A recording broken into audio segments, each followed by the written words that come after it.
Hi, boys and girls. This is called a KWL chart. It's what you know, what you wonder, and what you learned.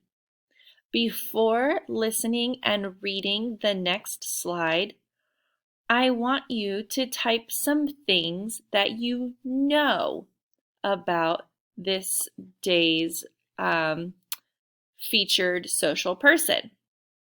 Okay? What you know. And then I want you to type 3 things that you wonder. I wonder why that happened. I wonder why she's important.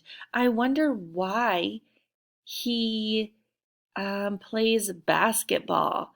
I wonder why he likes chocolate. I wonder what made him have such an imagination. And then after listening to the reading and the stories, I want you to type 3 things that you learned about our feature person. Okay, so again, what you know before reading it, what you wonder while reading it or before reading it, and what you learned after reading it.